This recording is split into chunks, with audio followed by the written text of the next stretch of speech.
क्या हाल है मुझे। तो आज हम करने वाले हैं सी प्रोग्रामिंग के अंदर टॉप 10 प्रोग्रामिंग क्वेश्चन जो कि आपके एग्जाम में 100% आएंगे, क्योंकि ये क्वेश्चन निकाले हैं मैंने डिफरेंट कॉलेजेस के क्वेश्चन पेपर से। और हम हर क्वेश्चन को कंप्यूटर पर रन करने के साथ साथ नोटबुक में भी अच्छे से ड्राई रन करके समझेंगे, जिससे क्वेश्चन आपको अच्छे से क्लियर हो जाएंगे। ना चलिए शुरू करते हैं। शुरू करेंगे हम कुछ इजी क्वेश्चन से, देन उसके बाद कुछ मीडियम क्वेश्चन की तरफ जाएंगे, क्योंकि एग्जाम में आपके ऑलमोस्ट ऐसे क्वेश्चन आते हैं। हमारा फर्स्ट क्वेश्चन है सम ऑफ टू नंबर। ठीक है, तो दो नंबर का सम का प्रोग्राम कैसे बनाते हैं। तो सबसे पहले लिखेंगे अपनी हेडर फाइल जो कि होती है मेरी हैश इंक्लूड studio.h। ठीक है, तो हमारी ये हेडर फाइल होती है और इसमें studio.h क्या है, हमारी एक स्टैंडर्ड लाइब्रेरी है जो कि हमें हमारे इनपुट और आउटपुट फंक्शन से कनेक्ट करती है। मतलब जो हमारे इनपुट और आउटपुट फंक्शन होते हैं like print F, scan F, ये इसी हेडर फाइल के थ्रू रन करते हैं। देन इसके बाद हम लिखेंगे अपना main function. Now main function के बाद हमारा असली प्रोग्राम शुरू होता है, और मेन फंक्शन हमारा कंपाइलेशन में हेल्प करता है जिससे हमारा प्रोग्राम है वो रन हो जाए।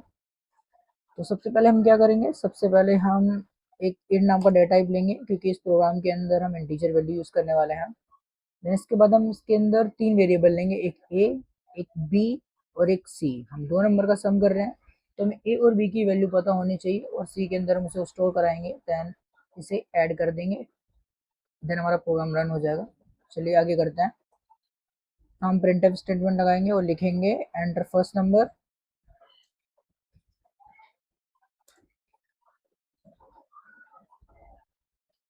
इसके बाद हम लिखेंगे स्कैन एफ, और स्कैन एफ का हम यूज करते हैं अपने वेरिएबल की वैल्यू का इनपुट लेने के लिए। लाइक हमने ए लिखा है तो हम ए की वैल्यू कुछ एंटर करेंगे ना जब हमारा प्रोग्राम रन होगा, तो उस वैल्यू को रन करने के लिए हम यहाँ पे एक तरीके से इनपुट ले रहे हैं। सबसे पहले हम लगाएंगे स्कैन एफ के अंदर %d।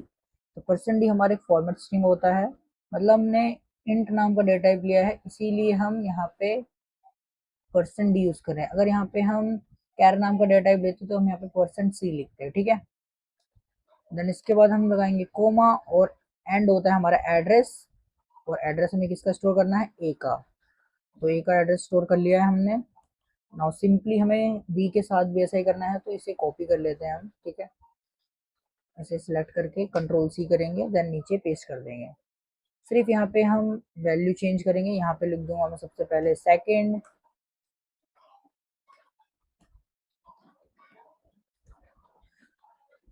और यहाँ पे लिख देंगे हम ए की जगह बी। तो हमने अपने ए, नाउ हम लगाएंगे अपनी कंडीशन। तो कंडीशन में हम क्या करेंगे, c is equal to a plus b कर देंगे। तो हमारी जो c है वो तो खाली है, और a और b की वैल्यू हम इनपुट करेंगे। तो a और b की जो वैल्यू रहेगी वो हमारी प्लस होके c में स्टोर हो जाएगी। तो हमें c को प्रिंट करवाना पड़ेगा, तो हम प्रिंट करवा लेते हैं c को। यहाँ पे लिखेंगे प्रिंट एफ। प्रिंट एफ के बाद लगाएंगे हम वही %d, क्योंकि हमने यहाँ पे क्या किया है, यहाँ पे हमने इंट नाम का डेटा टाइप यूज किया है। तो %d form string, then comma लगा के c। तो हमने सी को प्रिंट करवा लिया है। अब फाइनली हम क्या करेंगे, रिटर्न 0 लगाएंगे।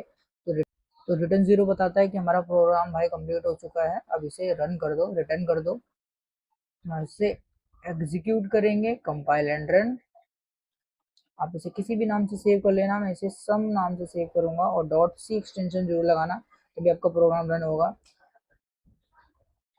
ना देखिए लिख के आ गया है एंटर फर्स्ट नंबर, तो मैं फर्स्ट नंबर एंटर करता हूँ 10। नाउ लिख के है सेकंड नंबर, तो मैं सेकंड नंबर एंटर करता हूँ 20। तो 10 और 20 कितने होते हैं, 30 होते हैं। अब मैं आउटपुट क्या मिलना चाहिए, आउटपुट मिलना चाहिए मैं 30। और देखिए हमें आउटपुट 30 मिल गया, लेकिन अभी कुछ लिख के नहीं आया है। तो उसके लिए हम क्या करेंगे, तो यहाँ पे हम लिख लेंगे सम ऑफ टू नंबर। बस हो गया, सिंपल सा था ना। इसे अब रन करके देखते हैं, आप इसे यहाँ से भी रन कर सकते हैं। आप देखिए फर्स्ट नंबर एंटर करेंगे, तो इस बार मैं करूँगा 12, और उसके बाद हम एक और बार 12 12 12 जा कितना होता है, 12 में 12 12 जा 24 24 होता है। और देखिए sum of two number 24। I hope आपको इस समझ में आ गया होगा किस तरीके से हमारा प्रोग्राम वर्क कर रहा है। कुछ नहीं किया, हमने सिर्फ अपनी दो वैल्यू एंटर करी हैं और उन दो वैल्यू को सी के अंदर स्टोर कर दिया है, और सी को हमने प्रिंट करा दिया है। सिंपल सा प्रोग्राम था। इस प्रोग्राम के थ्रू आप मल्टीप्लीकेशन का भी प्रोग्राम बना सकते हो। ठीक है, सिर्फ आपको यहाँ पे साइन चेंज करना है। साइन चेंज करेंगे तो मल्टीप्लिकेशन का साइन हम यहाँ पे कुछ ऐसे यूज़ करते हैं स्टार लगा के, और यहाँ पे सम है, यहाँ पे लिख देंगे हम मल्टीप्लाई, मल्टीप्लिकेशन MULTIPLICATION, मल्टीप्लिकेशन लिख दिया हमने यहाँ पे। हम इसे अब रन करके देखते हैं। तो यहाँ पे हम फर्स्ट नंबर एंटर करेंगे 2, सेकंड नंबर करेंगे 3, तो 2 3 जा 6, आंसर आया मल्टीप्लिकेशन ऑफ टू नंबर 6। तो इस तरीके से आप अपना सम ऑफ टू नंबर है मल्टीप्लिकेशन, डिवाइड, मॉडुलस किसी का भी प्रोग्राम बना सकते हो। तो ये वाला प्रोग्राम क्लियर हो गया? तो कमेंट में जरूर बताना कि आपको फर्स्ट क्वेश्चन समझ में आ चुका है। सो गाइस नाउ हम चलिए समझते हैं कि हमारा सम ऑफ टू नंबर का प्रोग्राम किस तरीके से वर्क कर रहा है। तो देखिए हमने सबसे पहले क्या किया था, हमने सबसे पहले 3 वेरिएबल लिए थे ए बी सी, और हमने इंट नाम का डेटा टाइप लिया था क्योंकि हम इस प्रोग्राम के अंदर इंटीजर वैल्यू का यूज कर रहे हैं। ठीक है, तो इंटीजर वैल्यू हमारी क्या होती है, लाइक 1 2 3 4, ये सारी हमारी इंटीजर वैल्यू होती है। देन इसके बाद हमने क्या किया था, प्रिंटफ लगाया था, और प्रिंटफ के अंदर हमने स्टेटमेंट लिखी थी एंटर फर्स्ट नंबर, जो कि हम अपना प्रोग्राम रन कर रहे हैं तो लिख के आ रहा है कि पहला नंबर एंटर करो। ठीक है, देन इसके बाद हमने लिखा था स्कैन एफ, स्कैन एफ हम इनपुट लेने के लिए यूज करते हैं, तो हमने ए वेरिएबल का इनपुट लिया, तभी हमारी जो वैल्यू है ए की वो हम एंटर कर पाए जब हमारे पास लिख के आता है एंटर फर्स्ट नंबर। ठीक है, देन इसके बाद हमने सेम वही किया, प्रिंटफ लगाया, एंटर सेकंड नंबर लिखा, और सेकंड नंबर का हमने इनपुट ले लिया स्कैन एफ के अंदर। ठीक है, देन इसके बाद हमने क्या किया था, देन इसके बाद हमने लगाई थी अपनी कंडीशन, और कंडीशन हमने क्या लिखा था, कंडीशन हमने लिखा था c is equal to a plus b. तो अब देखिए हमारी a की वैल्यू जैसे 2 है, ठीक है, और b की वैल्यू भी 2 है, और हमने इन दोनों वैल्यू को क्या करा है, c के अंदर स्टोर करा दिया है, और c को हमने प्रिंट करवा लिया है। जब हम c को प्रिंट करवा रहे हैं तो हमारे पास कितना आंसर आना चाहिए, 2 प्लस 2 कितना होता है, हमारे पास आंसर आना चाहिए 4। जैसा कि हमने अपने प्रोग्राम को रन करके देखा था कि हमने जो भी दो वैल्यू एंटर करी थी उन दोनों का सम होके हमें मिल रहा था। सो आई होप आपको ये कंडीशन समझ में आ गई होगी ना। चलिए नेक्स्ट क्वेश्चन पे चलते हैं। नाउ हम करने वाले हैं इवन एंड ऑड नंबर का प्रोग्राम। तो इवन नंबर हमारे क्या होते हैं, इवन नंबर हमारे वो होते हैं जो 2 से डिवाइड हो जाते हैं और रिमाइंडर हमें 0 देते हैं, वो होते हैं हमारे even number. And odd number हमारे वो नंबर होते हैं जो सिर्फ अपने टेबल में ही आते हैं, लाइक 1 हो गया, 3 हो गया, 7 हो गया, ये किसी और के टेबल में नहीं आते हैं, ये अपने ही टेबल में आते हैं। तो इसका प्रोग्राम भी बहुत ईजी है। ठीक है, तो सबसे पहले हम अपनी हेडर फाइल लगाएंगे जो कि होती है मेरी hash include store dot H. ठीक है, जिसके थ्रू हम अपने इनपुट और आउटपुट फंक्शन परफॉर्म करते हैं, मतलब स्कैन ऐप और प्रिंटफ हम इसी के थ्रू रन कर पाते हैं अपने सी प्रोग्राम के अंदर। देन इसके बाद हम क्या करते हैं, अपना मेन फंक्शन लगाएंगे इंट मेन। ठीक है, मेन फंक्शन के आगे मैंने इंट इस लगाई क्योंकि हम प्रोग्राम के अंदर इंटीजर वैल्यू करली ब्रेस लगा के अपना प्रोग्राम शुरू करेंगे। तो सबसे पहले हम लेंगे एक इन नाम का डेटा टाइप और एक एन नाम का वेरिएबल, क्योंकि हमें पता नहीं है ना कि हम कौन सा नंबर इनपुट करने वाले हैं, इसीलिए हमने एन नाम का वेरिएबल लिया है। देन इसके बाद हम लिखेंगे प्रिंटफ, और प्रिंटफ के अंदर एक स्टेटमेंट लिख देंगे एंटर एनी नंबर। देन इसके बाद हम क्या करेंगे, इसके बाद लगाएंगे हम स्कैनफ, और स्कैनफ के थ्रू हम अपने नंबर का इनपुट लेंगे एन नंबर का। ठीक है, क्योंकि इनपुट लेना जरूरी है, क्योंकि हमें पता नहीं है भाई कौन सा नंबर हम इनपुट करने वाले हैं। तो एन नंबर का हम इनपुट लेंगे, तो इसके लिए हम लगाएंगे %d। %d हमारे फॉर्मेट स्ट्रिंग होता है, जिससे हमें ये पता चलता है कि हमने इसके अंदर इंटीजर वैल्यू यूज़ की है। अगर यहाँ पे इंट की जगह कैर होता तो हम यहाँ पे %c लिखते। ठीक है, देन एंड लगा के एन लिख देंगे, तो एंड का मतलब होता है एड्रेस, एड्रेस ऑफ एन हमने स्टोर कर लिया है। देन इसके बाद हम क्या करेंगे, अपनी कंडीशन लगाएंगे। तो कंडीशन हमारी ये है कि अगर हमारा कोई नंबर है, लाइक एन नंबर है, ये हमारा 2 से डिवाइड होता है पर हमें रिमाइंडर में देता है 0, तो जो हमारा नंबर है वो नंबर हमारा हो जाएगा इवन नंबर। ठीक है, जैसे कि मैंने बताया था कि जो हमारा 2 से नंबर डिवाइड होता है वो इवन नंबर हो जाता है। तो यहाँ पे हम लिख देंगे प्रिंटफ करके इवन नंबर, देन एल्स लगाएंगे, और एल्स लगा के यहाँ पे लिखेंगे हम printf odd number.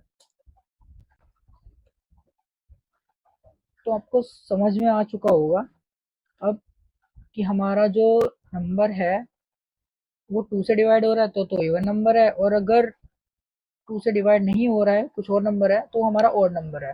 Now return zero लगाते हैं और अपने प्रोग्राम को करते हैं कंपाइल। ठीक है, नाउ इसे एग्जीक्यूट करेंगे, कंपाइल एंड रन। सेव करना किसी भी नाम से, बट डॉट सी जरूर लगाना, तभी आपका प्रोग्राम रन करेगा। अब देखिए यहाँ पे लिखा है एंटर इन नंबर, तो मैंने अगर 12 एंटर करा तो 12 हमारा 2 से डिवाइड होता है, मतलब है हमारा इवन नंबर। अब देखिए लिख के आ गया इवन नंबर। अब मैं 12 की जगह यहाँ पे अगर 13 एंटर कर दूंगा, जो कि हमारा इवन नंबर नहीं है, तो लिख के आ गया ऑड नंबर। ठीक है, सो आई होप आपको ये वाला क्वेश्चन भी समझ में आ गया। सो गाइस नाउ चलिए हम अपना इवन एंड ऑड नंबर का प्रोग्राम समझते हैं। तो हमने सबसे पहले क्या किया, एक एन नाम का डेटा टाइप लिया और एक एन नाम का वेरिएबल लिया था। तो अभी हम एन की वैल्यू ले रहे हैं, वो है हमारी 12। ठीक है, देन हमने प्रिंट फंक्शन लगाया था, इसके बाद लिखा हुआ था यहाँ पे एंटर इन नंबर, जो कि हम अपना प्रोग्राम रन करते हैं तो हमारे सामने लिख के आता है। देन इसके बाद हमने स्कैनफ लगा के अपने इस वेरिएबल का इनपुट लिया था। इस वेरिएबल का इनपुट लेने के बाद हमारे पास जब लिख के आया एंटर इन नंबर, तो हमने 12 एंटर कर दिया। ठीक है, 12 एंटर करने के बाद क्या हुआ, हमारी कंडीशन चली। तो कंडीशन था हमारी if n divided by 2 is equal to 0। अगर हमारी जो n की वैल्यू है वो 12 है, 12 को अगर हम डिवाइड करते हैं 2 से डिवाइड करेंगे तो क्या हमें रिमाइंडर में 0 मिलेगा। तो 2 6 12, 12 आ गया, तो हमें रिमाइंडर में 0 मिल गया, मतलब हमारी कंडीशन सही है और हमें प्रिंट होके मिल जाएगा इवन नंबर। और नेक्स्ट टाइम हमने दोबारा से अपना प्रोग्राम रन किया था, उस टाइम हमने एंटर करी थी वैल्यू 13। अगर हमने वैल्यू n की 13 एंटर करी, तो अगर हम 2 को 13 से डिवाइड करेंगे तो क्या हमें रिमाइंडर में 0 मिलेगा, नहीं मिलेगा, क्योंकि 2 6 12 तो होता है, लेकिन रिमाइंडर में 3 माइनस 2 होगा, तो यहाँ पे रिमाइंडर में 1 मिलेगा। रिमाइंडर में 1 मिलेगा तो मतलब हमारी कंडीशन ये वाली फॉल्स हो जाएगी, हमारी यहाँ पे जो कंडीशन है वो टर्मिनेट हो जाएगी और हम पहुंच जाएंगे एल्स के अंदर। एल्स के अंदर जाने के बाद हमें प्रिंट होके मिल जाएगा नॉट अ इवन नंबर। ठीक है, तो इस तरीके से हमारी कुछ इवन ओड की कंडीशन वर्क करती है प्रोग्राम के अंदर। सो आई होप आपको समझ में आ गया होगा। नाउ चलिए हम चलते हैं अपने नेक्स्ट प्रोग्राम की तरफ। नाउ हम बनाएंगे रिवर्स नंबर का प्रोग्राम, कि एक नंबर का रिवर्स क्या होता है, मतलब एक नंबर हमने लिखा है उसका उल्टा नंबर क्या होगा। लाइक देखिए हमने यहाँ पे 456 लिखा है, तो 456 का उल्टा क्या होता है, 654। ठीक है, तो यही हम प्रोग्राम बनाने वाले हैं। बहुत इजी प्रोग्राम है, आपको अच्छे समझ में आ जाएगा। बाकी हम ड्राई रन करके अच्छे समझ रहे हैं सारे प्रोग्राम, तो आपको मज़ा तो आ रहा होगा। अगर आपको वीडियो समझ में आ रही है तो भाई वीडियो को जरूर लाइक कर देना, क्योंकि लाइक करने से हमें मोटिवेशन मिलता है और वीडियोस बनाने के लिए। और भाई चैनल को भी सब्सक्राइब कर ही लेना। So this the basic syntax of C programming. इसके अंदर हम क्या करेंगे, एक इंट नाम का डेटा टाइप लेंगे और इसके अंदर हम दो वेरिएबल लेंगे, एक एन लेंगे जो कि हम अपना नंबर इनपुट करने के लिए लेंगे, और एक लेंगे आर जो कि हम रिमाइंडर के लिए यूज करेंगे। ठीक है, देन इसके बाद हम क्या करेंगे, प्रिंटफ लिखेंगे। प्रिंटफ के अंदर हम लिख देंगे एंटर एनी नंबर। तो हम कोई सा भी नंबर एंटर करेंगे और रिवर्स कर देंगे उसे। देन स्कैनफ लिखेंगे और स्कैनफ करके हमें क्या नंबर का इनपुट लेना पड़ेगा वो आपको पता चल चुका होगा। एन नंबर का हमें इनपुट लेना पड़ेगा, क्योंकि हमें पता नहीं है कि कौन सा नंबर है, तो इसीलिए हम एन नंबर का इनपुट लेंगे। तो उसके लिए लिखेंगे %d then comma and n. ठीक है, तो हमने अपने एन वेरिएबल का इनपुट ले लिया है। नाउ हम क्या करेंगे, अपनी कंडीशन लगाएंगे और व्हाइल लूप लगा के अपनी कंडीशन में लिखेंगे n ग्रेटर देन 0। अगर हमारा n बड़ा है 0 से, तो हमारी जो कंडीशन है वो कुछ इस तरीके से लिखी जाएगी। पहले मैं इसे ठीक कर लेता हूँ।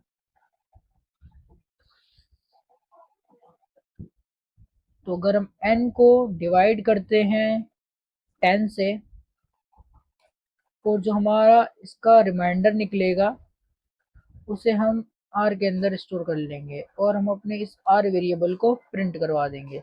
ठीक है, तो प्रिंटअप लिखेंगे और %d लगा के अपने इस आर वेरिएबल को कर देंगे प्रिंट। और हम अगर एन वेरिएबल की जो हमारी वैल्यू होगी, लाइक हमने कुछ वैल्यू इनपुट करी है, उसे हम अगर डिवाइड करेंगे, ठीक है, 10 से, तो उसे भी हम स्टोर करवा देंगे एन के ही अंदर। नाउ ये कंडीशन किस तरीके से वर्क कर रही है वो भी हम ड्राई रन करके बहुत अच्छे से समझने वाले हैं। देन इसके बाद हम क्या करेंगे, इसके बाद हम लगा देंगे simply return zero. Return zero लगाने के बाद सिंपली अपने प्रोग्राम को करेंगे एग्जीक्यूट। ठीक है, और देखिए यहाँ पे लिख के आ रहा है एंटर इन नंबर। अगर मैं एक नंबर एंटर करता हूँ 456, तो इसका रिवर्स क्या होगा 654। और देखिए हमारा प्रोग्राम बिल्कुल सही है। now चलिए समझते हैं हमारे प्रोग्राम किस तरीके से वर्क कर रहा है। सो गाइस नाउ चलिए अपने इस प्रोग्राम को ड्राई रन करके देखते हैं। तो सबसे पहले हमने क्या किया था, एक इन नाम का डेटा टाइप लिया था और दो वेरिएबल लिए थे एन और आर नाम का। एन हमने लिया था अपने वैल्यू को इनपुट करने के लिए और आर हमने लिया था रिमाइंडर स्टोर करने के लिए। देन हमने एन वेरिएबल का इनपुट ले लिया था स्कैनएफ के थ्रू। ठीक है, तो मतलब हमने जो अपनी वैल्यू एंटर करी थी वो थी 456। ठीक है, देन इसके बाद हमारी वाइल लूप चली और वाइल लूप के अंदर हमारी जो वैल्यू थी एन की वो कितनी थी 456, जो कि बड़ी है 0 से। कंडीशन ट्रू है, कंडीशन ट्रू है तो हम नेक्स्ट स्टेप में आएंगे। और यहाँ पे हमने क्या किया था, एन को 10 से डिवाइड किया था रिमाइंडर फाइंड करने के लिए। तो 456 को अगर हम 10 से डिवाइड करेंगे तो कितना आंसर आएगा, 10 वन जा 10, 10 फोर जा 40। ठीक है, देन 56, 10 फाइव जा 50। नाउ देखिए हमारा अब यहाँ पे जो रिमाइंडर आया है, रिमाइंडर आ गया हमारा 6। 56 में से हमने 50 माइनस किया तो हमारे पास 6 रिमाइंडर आ गया।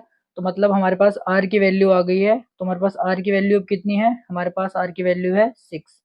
ठीक है, देन इसके बाद हमने क्या किया था, अपने एन को 10 से डिवाइड किया था। एन को 10 से डिवाइड करने के बाद हमारे पास आंसर कितना आया था, आंसर आया था हमारे पास 45। तो अभी हमारे पास जो एन की वैल्यू है वो कितनी है, वो है 45। तो वाइल लूप के अंदर अब हम 45 को देखेंगे कि हमारी जो 45 है वो क्या बड़ा है 0 से। हाँ, कंडीशन सही है, तो हमारा 45 बड़ा है 0 से। तो हम नेक्स्ट स्टेप में आ जाएंगे। नेक्स्ट स्टेप में आने के बाद हमें n को डिवाइड करना है 10 से, तो हम 45 को डिवाइड करेंगे 10 से। ठीक है, तो ये कितने बार में जाएगा, 10 फोर जा 40, 5 हमारे पास आ गया रिमाइंडर। तो हमारे पास नौ अब हमारी कितनी वैल्यू हो गई है आर की वैल्यू हमारे पास हो गई है 5। ठीक है, और हम अगर इसे प्रिंट करवाएंगे आर को तो अब हमारे पास एक नई वैल्यू आ जाएगी। तो यहाँ पे हमारे पास लास्ट टाइम कितनी थी, लास्ट टाइम हमारे पास थी 6, अब हमारे पास हो जाएगी 5। ठीक है,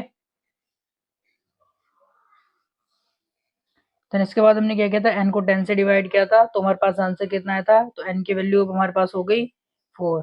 एन की वैल्यू हमारे पास 4 हो गई तो हम दोबारा से अपनी वाइल लूप के अंदर जाएंगे और यहाँ पे अब देखेंगे क्या 4 बड़ा है 0 से। कंडीशन ट्रू है, कंडीशन ट्रू है तो हम दोबारा से यहाँ पे आएंगे रिमाइंडर निकालने के लिए।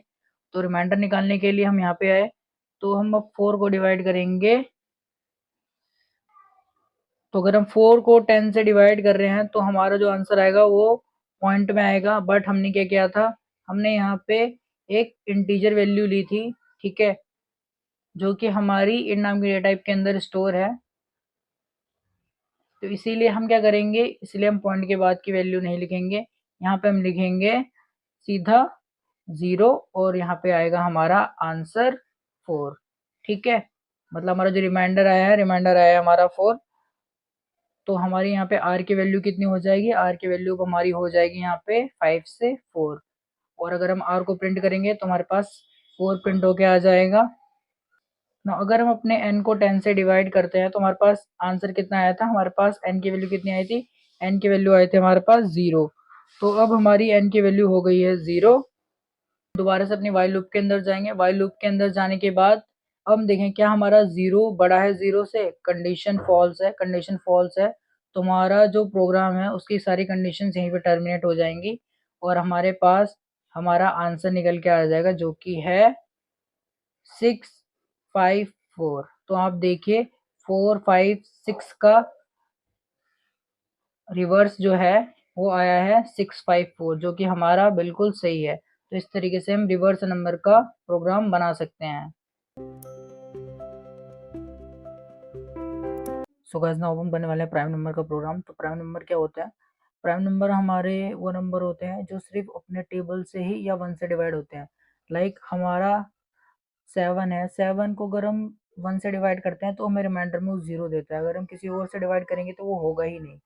और अगर हम 7 को 7 से डिवाइड करेंगे तभी वो हमें रिमाइंडर में 0 देगा, नहीं तो हमें 0 नहीं मिलेगा। चलिए हम इसका प्रोग्राम बनाते हैं। तो सबसे पहले हम क्या करेंगे, एक इंट नाम का डेटा टाइप लेंगे और इसके अंदर हम 3 वेरिएबल लेंगे, एक n, ठीक है, जो कि हम अपना नंबर इनपुट करने के लिए लेंगे, देन एक i वेरिएबल लेंगे जो कि हम फॉर लूप के अंदर यूज़ करेंगे, देन एक काउंट नाम का वेरिएबल लेंगे, ठीक है, जिसे हम 0 के इक्वल रखेंगे। और हम ये 0 के इक्वल क्यों रख रहे हैं वो अभी हम ड्राई रन करके देखेंगे, तब आपको बहुत अच्छे समझ में आ जाएगा। देन इसके बाद हम क्या करेंगे, इसके बाद लिखेंगे हम printf, और printf के अंदर हम लिख देंगे एंटर एनी नंबर, ठीक है, हमने ये लिख दिया। देन इसके बाद हम क्या करेंगे, एक नंबर एंटर करने के लिए हम स्कैनफ फंक्शन लगाते हैं इनपुट लेने के लिए। देन इसके बाद हम लगाएंगे %d, कोमा, और इसके बाद हम अपने n के एड्रेस को स्टोर करवा देंगे इसके अंदर। देन इसके बाद हम लगाएंगे अपनी कंडीशन, और कंडीशन में हम यूज़ करने वाले हैं for loop. Then for loop लगाने के हम लिखेंगे for i is equal to 1, i less than is equal to n, then i plus plus. हमारी फॉर लूप कैसे वर्क कर रही है वो भी हम ड्राई रन करके समझने वाला है, तो वीडियो को पूरा देखना और चैनल पर तो चैनल को सब्सक्राइब कर लेना। देन इसके अंदर भी हम एक कंडीशन लगाएंगे जो कि हमारी इफ n, हमारा जो नंबर है अगर हम उसे डिवाइड करते हैं i से और हमें रिमाइंडर में 0 मिलता है, जैसे कि मैंने बताया कि लाइक हमारा नंबर 7 है, अगर 7 को डिवाइड करेंगे हमारी जो वैल्यू है 1 से, तो 7 को 1 से डिवाइड करेंगे रिमाइंडर में 0 मिलेगा, मतलब हमारा जो नंबर है वो प्राइम नंबर होगा, ठीक है। और इसके बाद हम क्या करेंगे, इसके बाद भी हमें एक कंडीशन लिखनी पड़ेगी, तो वो भी हम लिखते हैं, वो है हमारा काउंट प्लस प्लस। हमारी जो वैल्यू है ये काउंट की 0 होगी, देन उसके बाद इंक्रीमेंट होकर 2 3 हो जाएगी। तो ये कंडीशन किस तरीके से वर्क करेंगे प्रोग्राम के अंदर वो भी हम बस समझने वाले हैं कुछ सेकंड के अंदर। और नीचे आते हैं, नीचे आके हम लिखेंगे if count is equal to 2। तो आपने देखा था कि प्राइम नंबर निकालने के लिए हमारे पास सिर्फ 2 ही कंडीशन होती है, या तो 1 से डिवाइड होना चाहिए या वो अपने नंबर से ही डिवाइड होना चाहिए, ठीक है। तो अगर हमारा जो काउंट है उसकी वैल्यू अगर हमारी 2 की इक्वल हो जाती है तब हमें प्रिंट होके मिल जाता है हमारा प्राइम नंबर। तो यहाँ पे हम लिख देंगे printf प्राइम नंबर, ठीक है, और एल्स में लिख देंगे printf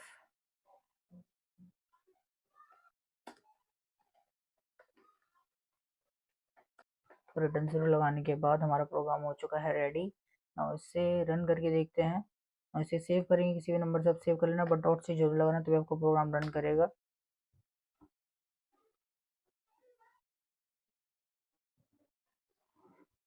देखिए यहाँ पे लिख के आ गया है एंटर एनी नंबर, तो मैं एक नंबर एंटर करता हूँ, लाइक मैंने 12 एंटर करा, 12 हमारा एक प्राइम नंबर नहीं है, देखिए तो लिख के आ गया not a prime number. Now अब हम एंटर करेंगे 7, तो 7 अगर हम यहाँ पे एंटर करेंगे तो देखिए हमारा लिख के आया है प्राइम नंबर, तो मतलब हमारा जो प्रोग्राम हमने बनाया है वो तो बिल्कुल सही है ना। इसे चलिए हम ड्राई रन करके समझते हैं।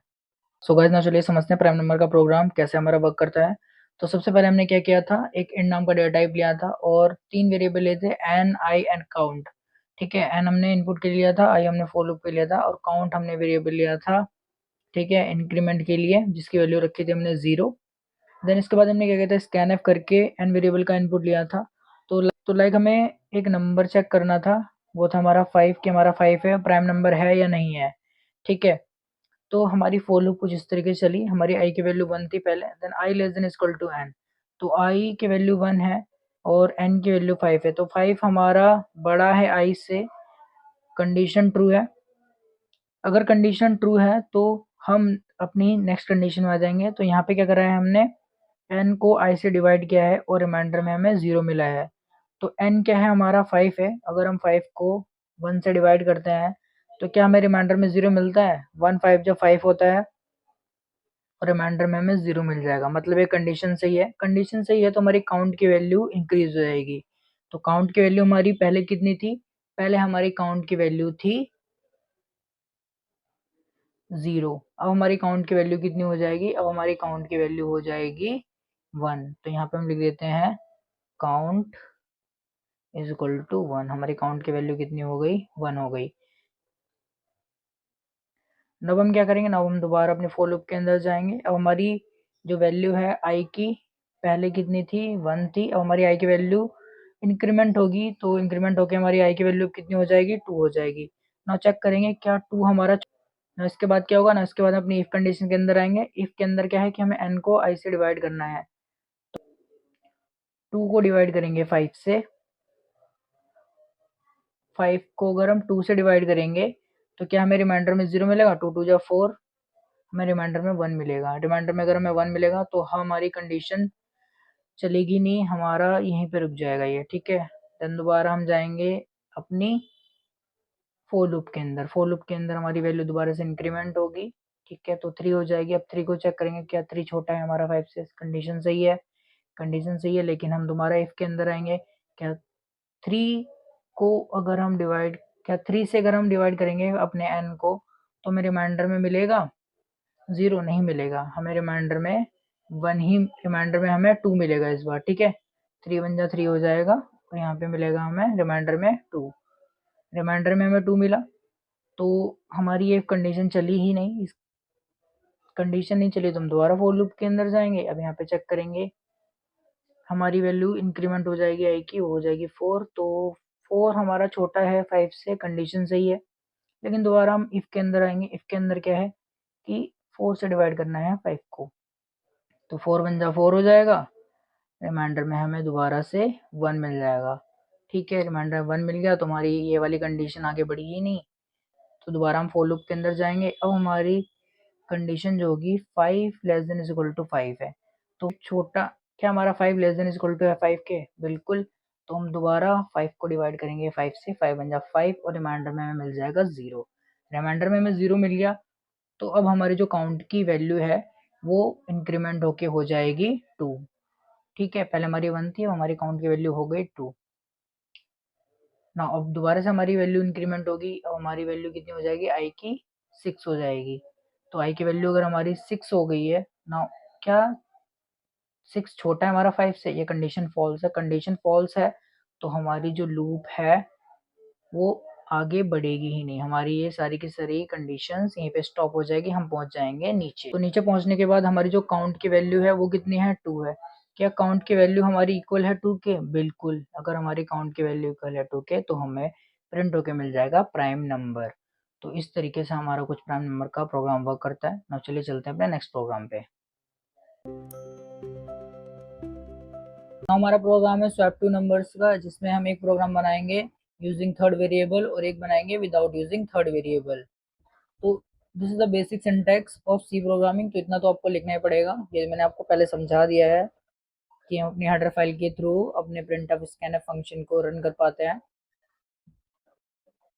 ना। सबसे पहले हम अब करली ब्रेसेस के अंदर लिखेंगे एक int नाम का डेटा टाइप लेंगे, क्योंकि हम इंटीजर वैल्यू का यूज करेंगे प्रोग्राम के अंदर इसलिए।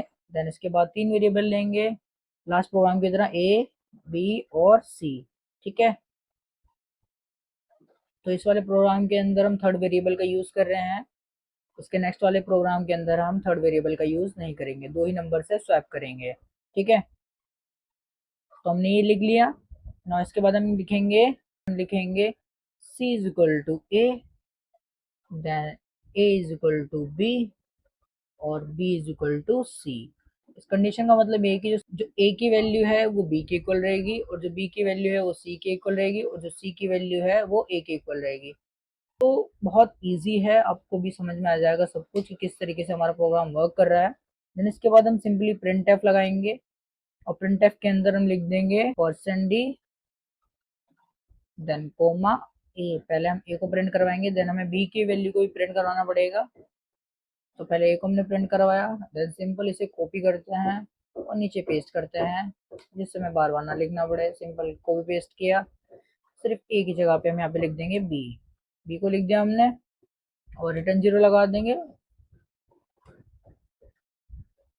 हमारा प्रोग्राम हो चुका है रेडी, बहुत इजी प्रोग्राम है ना। हमें ए और बी की वैल्यू पता भी चल जाए आगे, तो इसीलिए यहाँ पे लिख देते हैं हम ए इज इक्वल टू, ठीक है, और यहाँ पे भी हम लिख देते हैं बी इज इक्वल टू ना। इसी प्रोग्राम को करते हैं रन।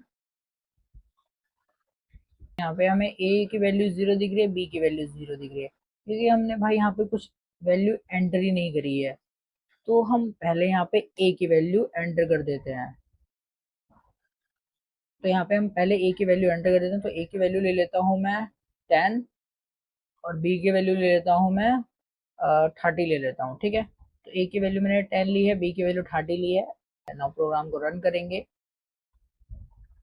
नाउ देखिए a की वैल्यू हमारी 30 आई है, जबकि हमारी a की वैल्यू 10 है, और b की वैल्यू हमारी 10 आई है, जबकि हमारी b की वैल्यू 30। मतलब ये आपस में वैल्यू स्वैप हो गई हैं। और यहाँ पे मैंने स्पेस दे रखा है, इसीलिए इसके बीच में स्पेस आ रहा है। तो यहाँ पे स्पेस को हटा देते हैं और देखते हैं दोबारा रन करके।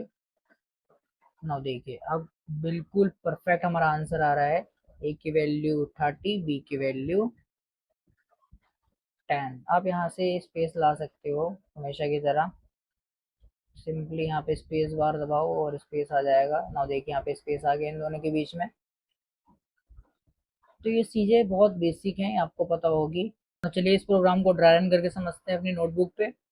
गाइस नाउ चलिए करते हैं स्वैप टू नंबर का प्रोग्राम यूजिंग थर्ड वेरिएबल। तो हमने सबसे पहले क्या किया है, एक int नाम का डेटा टाइप लिया है, एक a नाम का वेरिएबल लिया है जिसकी वैल्यू ली हमने 10, b नाम का वेरिएबल लिया है जिसकी वैल्यू ली है 30, c नाम का वेरिएबल लिया है, इसके साथ हम कंपेयर करने वाले हैं। ठीक है, देन इसके बाद हमने अपना लॉजिक लगाया है, और लॉजिक में हमने लिखा है c is equal to a, मतलब a की जो हमारी वैल्यू है वो c के इक्वल है। तो हमारी c की वैल्यू कितनी हो जाएगी, यहाँ पे a की वैल्यू हमारी 10 थी तो c की वैल्यू भी हमारी 10 हो जाएगी। Now b is equal to a है, तो b की वैल्यू हमारी 30 थी, तो a की वैल्यू भी हमारी कितनी हो जाएगी, a की वैल्यू भी हमारी 30 हो जाएगी। Now c is equal to b है, तो c की वैल्यू हमारी देखिए यहाँ पे 10 हो गई थी, तो हमारी यहाँ पे b की वैल्यू भी कितनी हो जाएगी, अब 10 हो जाएगी। नाउ देखिए इसके बाद हमने क्या किया, अपने a को प्रिंट करवाया। तो a की वैल्यू अब देखिए कितनी है, a की वैल्यू हमारी 30 है यहाँ पे, मतलब हमें 30 प्रिंट होके मिलेगा। और b की वैल्यू कितनी है, b की वैल्यू हमारी 10, मतलब b की वैल्यू हमें कितनी प्रिंट होके मिलेगी, b की वैल्यू हमें प्रिंट होके मिलेगी 10। तो प्रोग्राम रन करेंगे तो हमें a की वैल्यू 30 मिलेगी और b की वैल्यू कितनी मिलेगी, b की वैल्यू मिलेगी 10। तो स्टार्टिंग में हमारी a की वैल्यू कितनी थी, स्टार्टिंग में हमारी a की वैल्यू थी, ना देखिए स्टार्टिंग में हमारी a की वैल्यू थी 10 थी, और बाद में हमारी a की वैल्यू हो गई 30। पहले हमारी b की वैल्यू थी 30, अब हमारी a की वैल्यू हो गई 10, मतलब ये हमारी आपस में वैल्यू स्वैप हो गई है। तो इस तरीके से स्वैप टू नंबर का प्रोग्राम बनता है यूजिंग थर्ड वेरिएबल। नाउ चलिए हम बनाते हैं without using third variable. Now हम समझते हैं swap two number without using third variable का प्रोग्राम। तो उसके लिए हमें सबसे पहले यहाँ से थर्ड वेरिएबल हटाना पड़ेगा, जो कि मैंने हटा दिया, और अपनी जो ये कंडीशन है इसे हटा देते हैं हम। तो अब हमारी जो कंडीशन लगी वो कुछ इस तरीके से लगेगी, a is equal to a plus b, then b is equal to a minus b, और a is equal to a minus b. तो हमने अपनी कंडीशन लगा दी है। नाउ अब हम अपने प्रोग्राम को रन करके देखते हैं। नाउ देखिए सेम हमारे साथ वही हुआ है कि हमारी a की वैल्यू 10 है वो 30 हो गई है, और b की वैल्यू 30 थी वो 10 हो गई, मतलब आपस में स्वैप हो गई है। जबकि हमने यहाँ पे कोई भी थर्ड वेरिएबल यूज नहीं किया है, मतलब विदाउट यूजिंग थर्ड वेरिएबल का प्रोग्राम हमारा सक्सेसफुली रन हो चुका है। नो अब हम अपनी इस कंडीशन को भी समझते हैं कि ये कंडीशन किस तरीके से वर्क कर रही है। ना यह है प्रोग्राम हमारा swap two number without using third variable. हमने थर्ड वेरिएबल का यहाँ पे कहीं भी यूज नहीं किया है। तो हमारी इस लॉजिक में देखिए क्या हुआ है, a की वैल्यू है वो क्या है, a प्लस बी। तो a प्लस बी में क्या हो रहा है, हमारी a की वैल्यू है, तो हमारी a की वैल्यू है 10 और b की वैल्यू है 30। तो 10 प्लस 30 कितना हो गया, a की वैल्यू हमारी आई है नहीं, वो है हमारी 40, और b में क्या है a माइनस बी। तो a की हमारी वैल्यू कितनी हो गई है 40, तो 40 में से अगर हम माइनस करेंगे b को 30 को, तो अब हमारी b की वैल्यू आएगी 10। ठीक है, नाउ नेक्स्ट कंडीशन में है a माइनस बी, तो अब हमें दोबारा से a को b में से माइनस करना है। तो अब हमारी a की वैल्यू है 40 और b की वैल्यू है 10, तो 40 में से 10 को माइनस करेंगे तो हमारे पास अब कितना आंसर आएगा, हमारे पास a की वैल्यू आएगी वो है 30। तो a की वैल्यू हमारी हो गई है 30 और b की वैल्यू हो गई हमारी 10। ना a को अगर हम प्रिंट करवाएंगे तो a की वैल्यू हमारी कितनी होगी, यहाँ पे प्रिंट होके मिलेगी, a की वैल्यू में प्रिंट होके मिलेगी 30 और b की वैल्यू में मिलेगी 10। ना प्रोग्राम में हमने सबसे पहले ऊपर क्या किया था, हमने a की वैल्यू 10 ली थी, बट अभी हमारी a की वैल्यू 30 हो गई। पहले b की वैल्यू 30 थी, अब हमारी a की वैल्यू 10 हो गई, मतलब आपस में स्वैप हो गई है। तो इस तरीके से हमारा swap two number without using third variable का प्रोग्राम बनता है। ना चलिए चलते हैं अपने नेक्स्ट प्रोग्राम को समझते हैं। सो गाइस नाउ हम करने वाले पैलिंड्रोम नंबर का प्रोग्राम। तो पैलिंड्रोम नंबर हमारा होता क्या है, लाइक मैंने 131 लिखा है, तो अगर मैं इस नंबर का उल्टा लिखूंगा तो भी मुझे सेम ही आंसर मिलेगा। ठीक है, तो पैलिंड्रोम नंबर हमारा यही होता है कि कोई भी नंबर है उसे उल्टा लिखो या सीधा, सेम ही आंसर आपको मिलना चाहिए ना। इसका प्रोग्राम कैसे बनाते हैं वो हम देखते हैं। सो दिस द बेसिक सिंटैक्स जो कि अभी तक हम सब ने लिखा हुआ है हर प्रोग्राम में। देन इसके बाद हम क्या करेंगे, सबसे पहले लिखेंगे इंट जो कि हमारा डेटा टाइप है। देन एक एन नाम का वेरिएबल लेंगे जो कि हम अपनी वैल्यू इनपुट करने के लिए यूज़ करते हैं। ठीक है, कोमा लगा के सी लिखेंगे जो कि हम वैल्यू को आगे प्रोग्राम में कंपेयर करने के लिए यूज़ करेंगे। देन एक एस नाम का वेरिएबल लेंगे जिसकी वैल्यू 0 लेंगे, एस का मतलब यहाँ पे सम से है। ठीक है, देन कोमा लगा के आर लेंगे जो कि हम रिमाइंडर के लिए यूज़ करेंगे। तो इन चारों वेरिएबल का यूज़ करने वाले हम इस प्रोग्राम के अंदर, और ड्राई रन करके हम सब कुछ बहुत अच्छे से समझेंगे। देन इसके बाद हम क्या करेंगे, लिखेंगे प्रिंट एफ हमेशा की तरह, और प्रिंट एफ के अंदर लिख देंगे हम एंटर एनी नंबर। ठीक है, क्योंकि हमें पता नहीं है कि हमारा कौन सा नंबर पैलिंड्रोम नंबर है। देन इनपुट लेने के लिए हम स्कैनफ लिखेंगे, और हम हमेशा एन वेरिएबल का इनपुट लेते हैं, तो परसेंट डी लगा के कॉमा एंड एन लिख देंगे। ठीक है, नाउ अब लगाएंगे हम अपनी कंडीशन। नाउ हम क्या करेंगे, नाउ हम लिखेंगे c is equal to n. तो हमारी जो n की वैल्यू है वो आगे लॉजिक में डिक्रीज होगी, तो इसीलिए हमने इसे c के अंदर स्टोर करवा लिया है। बाकी किस तरीके से वर्क कर रही है वो भी आगे आपको प्रोग्राम पता चलेगा। नाउ इस प्रोग्राम के अंदर हम यूज़ करने वाले हैं वाइल लूप। ठीक है, अगर हमारी वाइल लूप के अंदर n बड़ा होता है 0 से, अगर हमारी कंडीशन ट्रू है तो हमारी जो लॉजिक है वो रन करेगी। तो लॉजिक में क्या है, n को अगर हम डिवाइड करते हैं 10 से, और जो हमारा रिमाइंडर आता है उसे हम स्टोर करवा देते हैं r के अंदर। ठीक है, और जो हमारा रिमाइंडर होगा उसे प्लस भी करेंगे इसके साथ और मल्टीप्लाई करेंगे 10 के साथ। ठीक है,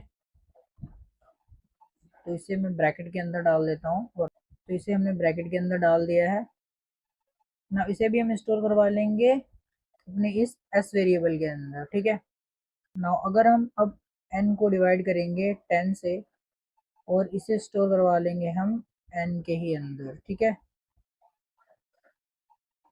तो हमने अपने n वेरिएबल को भी, तो हमारी जो n वेरिएबल को डिवाइड करने पे वैल्यू आएगी उसे हम n के अंदर स्टोर करवा लिया हमने ना। इसके अंदर अब हम लगाएंगे अपनी इफ स्टेटमेंट। बाकी ये लॉजिक किस तरीके से वर्क कर रहा है वो भी आपको सब कुछ पॉइंट टू पॉइंट समझाया जाएगा ड्राई रन के अंदर। हम लिखेंगे इफ के अंदर हम लिखेंगे c is equal to s, और हमारी s की वैल्यू c के इक्वल हो जाएगी, और c की वैल्यू हमारी देखिए यहाँ पे n के इक्वल है, तो हमें पता चल जाएगी कि हमारी n की वैल्यू क्या है। हमें आंसर में प्रिंट होके मिल जाएगा कि हमारा जो नंबर है वो पैलिंड्रोम नंबर है। तो यहाँ पे लिखेंगे प्रिंट एफ, और प्रिंट एफ के अंदर लिख देंगे पैलिंड्रोम PALINDROM पैलिंड्रोम नंबर। ठीक है, और एल्स के अंदर लिख देंगे,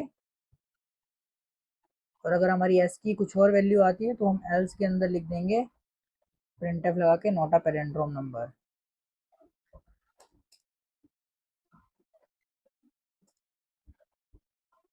हमारा प्रोग्राम रेडी हो चुका है, तो रिटर्न 0 लगाते हैं और इस प्रोग्राम को करते हैं रन। तो इसे रन करने के लिए दोबारा सेव करेंगे, अब डॉट सी जरूर लगाना। और देखिए लिख के आ गया एंटर इन नंबर। तो मैं एक नंबर एंटर करता हूँ 131, हमारे पैलिंड्रोम नंबर है, बिल्कुल है। और देखिए लिख के आ गया पैलिंड्रोम नंबर। ना एक दूसरा नंबर रन करके देख लेते हैं। तो दूसरा नंबर हमारा ये हो गया 123, तो ये हमारा पैलिंड्रोम नंबर नहीं है क्योंकि इसे उल्टा करेंगे तो 321 आएगा। तो देखिए लिख के आ गया not a palindrome number. So I hope आपको ये वाला क्वेश्चन भी क्लियर हो गया होगा। बाकी चलिए इसे ट्राई करके बहुत अच्छे से समझते हैं। सो गाइस, तो चलिए समझते हैं पैलिंड्रोम नंबर का प्रोग्राम। तो पैलिंड्रोम नंबर क्या होता है, जैसे कि मैंने आपको बताया था कि कोई नंबर जिससे हम स्टार्टिंग से लिखें या एंड से हमारा सेम ही आंसर आता है। लाइक 151 है, इसे उल्टा लिखो या सीधा सेम ही आंसर आएगा, 151 ही आएगा। तो हमने क्या किया था, हमने अपने प्रोग्राम के अंदर एक इंट नाम का डेटा टाइप लिया था, और 4 वेरिएबल लिए थे, एक n नाम का इनपुट लेने के लिए, c नाम का कंपेयर करने के लिए, s नाम का हमने वेरिएबल लिया था सम करने के लिए जिसकी वैल्यू लेती है 0, क्योंकि 0 से हम किसी नंबर को अगर प्लस करते हैं तो उसका आंसर सेम ही आता है। देन r लिया था हमने रिमाइंडर स्टोर करने के लिए। देन इसके बाद हमने क्या किया था, इनपुट लिया था अपने n वेरिएबल का scanf के अंदर और हमने अपनी वैल्यू एंटर करी थी प्रोग्राम रन करने के बाद 131। तो हमें 131 का पैलिंड्रोम निकालना था, मतलब चेक करना था कि हमारा 131 पैलिंड्रोम नंबर है या नहीं। तो हमने सबसे पहले क्या किया, अपने n को ck को रखा, तो हमारी जो c की वैल्यू है वो भी कितनी हो गई, वो हो गई 131। ठीक है, तो हमारी c की वैल्यू 131 हो गई। ना अपनी वाइल लूप के अंदर है, वाइल लूप के अंदर में देखा कि n बड़ा है 0 से, मतलब 131 हमारा बड़ा है 0 से, कंडीशन ट्रू है क्योंकि 131 हमारा बड़ा ही होता है 0 से। देन इसके बाद आगे हमने नेक्स्ट स्टेप में हमने क्या किया, रिमाइंडर निकालने के लिए n को 10 से डिवाइड किया, तो n हमारा ये है, तो 131 को अगर हम 10 से डिवाइड करेंगे तो 10 1 जा 10 हो गया, ठीक है, 31 आ गया, 10 3 जा 13, ठीक है, 10 3 जा 30 हो गया, तो रिमाइंडर आ गया हमारा 1 और हमारा जो n है वो आया है 13। ठीक है, तो हम r की वैल्यू यहाँ पे स्टोर कर देंगे तो भी हमारे पास r की वैल्यू कितनी है, r की वैल्यू भी हमारे पास है 1। ठीक है, देन अपने नेक्स्ट स्टेप में आएंगे, नेक्स्ट स्टेप में हमें s की वैल्यू निकालनी है, तो s की वैल्यू निकालने के लिए हमने किया था, r की वैल्यू हमारे पास कितनी है, अभी r की वैल्यू 1 है और s की वैल्यू हमने देखिए स्टार्टिंग में ही ली थी यहाँ पे, और देखिए यहाँ पे हमने स्टार्टिंग में s की वैल्यू रखी थी 0, तो यहाँ पे भी हमारी जो s की वैल्यू है वो 0 रहेगी, तो 0 को अगर हम 10 से मल्टीप्लाई करेंगे तो 0 ही आएगा। ठीक है, तो अभी भी हमारे पास, देन इसमें +1 करेंगे तो अभी हमारे s की वैल्यू आएगी, वो होगी 1। ठीक है, देन इसके बाद हम नेक्स्ट कंडीशन में आए, नेक्स्ट कंडीशन में क्या, हमने n को 10 से डिवाइड किया था, n को 10 से डिवाइड किया तो हमारे पास n आया था, तो n की वैल्यू भी हमारे पास कितनी है, 13। n की वैल्यू 13 है, तो दोबारा से अपनी वाइल लूप के अंदर जाएंगे। अब हम यहाँ पे देखेंगे कि हमारा जो 13 है क्या वो बड़ा है 0 से, कंडीशन ट्रू है, कंडीशन ट्रू है, तो नेक्स्ट स्टेप में आएंगे, नेक्स्ट स्टेप में हमने n को 10 से डिवाइड किया, तो अब हम 13 को डिवाइड करेंगे 10 से, 10 से 13 को डिवाइड करेंगे तो 10 1 जा 10 हो गया, ठीक है, 3 रिमाइंडर आ गया, रिमाइंडर 3 आया है तो हमें r की वैल्यू अब मिली है जो कि है 3। देन नेक्स्ट स्टेप में आएंगे, नेक्स्ट स्टेप में अब हमारे पास r की वैल्यू 3 है और s की वैल्यू भी हमें पता चल गई थी, कितनी थी, s की वैल्यू 1 थी, तो हम यहाँ पे लिखेंगे 1, और 1 को अगर हम 10 से मल्टीप्लाई करेंगे तो 1 10 जा 10 होता है, एंड 10 में हम 3 को ऐड कर देंगे तो कितना हो जाएगा, 13 हो जाएगा, 13 हो जाएगा, तो हमारे पास s की वैल्यू कितनी होगी, हमारे पास s की वैल्यू होगी 13। देन नेक्स्ट स्टेप में आ जाएंगे, नेक्स्ट स्टेप में हमने किया था n को 10 से डिवाइड किया, n को 10 से डिवाइड करने पे हमारे पास कितना आंसर आया था, 1, तो अब हमारे पास n की वैल्यू कितनी है, 1। हाँ, n की वैल्यू 1 है तो दोबारा से अपनी वाइल लूप के अंदर जाएंगे, वाइल लूप के अंदर जाने के बाद हम देखेंगे कि हमारा 1 बड़ा है 0 से, कंडीशन ट्रू है, कंडीशन ट्रू है, तो हम नेक्स्ट स्टेप में आएंगे ना, अब हम 1 को 10 से डिवाइड करेंगे, तो 1 को 10 से डिवाइड करेंगे तो हमारा जो आंसर आएगा वो पॉइंट में आएगा 0 पॉइंट समथिंग। लेकिन हमने क्या किया था, सबसे पहले हमने एक इंट नाम का डेटा टाइप लिया था और n नाम का वेरिएबल लिया था। ठीक है, तो अब हम क्या करेंगे, ये पॉइंट के बाद की वैल्यू है ये नहीं लिखेंगे, ठीक है, और हमारा यहाँ पे जो आंसर आएगा वो 0 आएगा, तो मेरे रिमाइंडर में क्या मिलेगा, रिमाइंडर में मिलेगा 1। अब हम क्या करेंगे, अपनी r की वैल्यू को यहाँ पे लिखेंगे, ठीक है, तो हमारे पास r की वैल्यू हो गई 1। नाउ अपने नेक्स्ट स्टेप में आएंगे, नेक्स्ट स्टेप में हमें s की वैल्यू निकालनी थी, तो r की वैल्यू हमारे पास अभी कितनी थी, r की वैल्यू हमारे पास अभी 1 है, तो s की वैल्यू हमारे पास कितनी है, s की वैल्यू हमारे पास 13 है और मल्टीप्लाई करेंगे 10 से, तो 10 13 जा 130 होता है, 130 में अगर हम 1 प्लस करेंगे तो हमारे पास s की वैल्यू आएगी 131। ठीक है, 131 आने के बाद हम नेक्स्ट स्टेप में आ जाएंगे, नेक्स्ट स्टेप में क्या था, हमने n को 10 से डिवाइड किया था, n को 10 से डिवाइड किया तो हमारे पास n कितना आया, n आया हमारे पास अब 0, तो अब हमारे पास n की वैल्यू हो गई 0। अब हम दोबारा से अपनी वाइल लूप के अंदर जाएंगे, वाइल लूप के अंदर जाने के बाद हम देखेंगे क्या हमारा 0 बड़ा है 0 से, ये कंडीशन हो गई फॉल्स ना, अब हमारा ये पूरा प्रोग्राम यहाँ से यहाँ तक टर्मिनेट हो जाएगा और हम पहुँच जाएंगे अपनी नेक्स्ट कंडीशन में। तो यहाँ पे देखिए हमारी जो c की वैल्यू है वो हमने पहले ही ऊपर स्टोर कर ली थी, तो c की वैल्यू हमारी n के इक्वल थी, तो हमारी c की वैल्यू हो गई 131। नाउ सी की वैल्यू 131 है, तो हमने यहाँ से एस की वैल्यू भी निकाल ली थी जो कि थी 131। तो 131 is equal to 131 condition true, तो हमें प्रिंट होके मिल जाएगा पैलिंड्रोम नंबर। ठीक है, तो इस तरीके से कुछ पैलिंड्रोम नंबर का प्रोग्राम बनता है। ना चलिए चलते हैं नेक्स्ट प्रोग्राम पे। सो गाइस नाउ हम करने वाले हैं आर्मस्ट्रॉन्ग नंबर का प्रोग्राम। तो आर्मस्ट्रॉन्ग नंबर हमारा क्या होता है? आर्मस्ट्रॉन्ग नंबर हमारा एक ऐसा नंबर होता है जिससे जिसके हर डिजिट को अगर हम मल्टीप्लाई करते हैं और प्लस करते हैं तो हमें सेम नंबर मिलता है। लाइक देखिए 153, अगर 153 के हम तीनों नंबर का अगर हम मल्टीप्लाई कर रहे हैं, यहाँ पे देखिए मतलब क्यूब कर रहे हैं, देन उन तीनों नंबर को हम प्लस भी कर रहे हैं तो हमें सेम नंबर मिल रहा है, तो हमारा वही होता है आर्मस्ट्रॉन्ग नंबर। और इसका प्रोग्राम कैसे बनाते हैं हम अब? तो सबसे पहले हम क्या करेंगे, एक इन नाम का डेटा टाइप लेंगे हमेशा की तरह, और एक एन नाम का वेरिएबल लेंगे अपनी वैल्यू इनपुट करने के लिए। देन एक आर्म नाम का वेरिएबल लेंगे जो कि हम एडिशन के लिए यूज़ करेंगे। आप किसी भी नाम का वेरिएबल ले सकते हैं। इसकी वैल्यू हमने जीरो ली है क्योंकि जीरो से अगर हम किसी नंबर को प्लस करते हैं तो उसकी वैल्यू सेम आती है। देन इसके बाद हम क्या करेंगे, एक आर लेंगे रिमाइंडर के लिए और एक सी लेंगे कंपैरिजन के लिए। ठीक है, देन इसके बाद हम क्या करेंगे, हमेशा की तरह लिखेंगे प्रिंट एफ, और प्रिंट एफ के अंदर लिख देंगे हम एंटर एनी नंबर। देन इसके बाद स्कैन एफ लगाएंगे हमेशा की तरह। स्कैन एफ लगा के अभी तक तो आपको सारे प्रोग्राम किस तरीके से वर्क कर रहे हैं अच्छे से समझ में आ चुके होंगे। ठीक है, देन परसेंट डी लगाएंगे और कोमा लगा के and n. And one thing more guys, अगर आपको इन सारे प्रोग्राम्स की सेपरेट वीडियो देखनी है तो लिंक डिस्क्रिप्शन में आप जाके चेक कर सकते हो। एंड अदर प्रोग्राम की वीडियोस भी देखनी है, प्रोग्रामिंग की प्लेलिस्ट हमने बना रखी है, आप वो भी जाके चेक कर सकते हो। देन इसके बाद हम क्या करेंगे, सी को इक्वल रखेंगे हम एन के साथ, क्योंकि किसी वेरिएबल की हमारी जो भी वैल्यू रहेगी वो एन के इक्वल रहेगी, तो हमें पता चल जाएगा कि हमारा जो नंबर है वो आर्मस्ट्रॉन्ग है या नहीं है।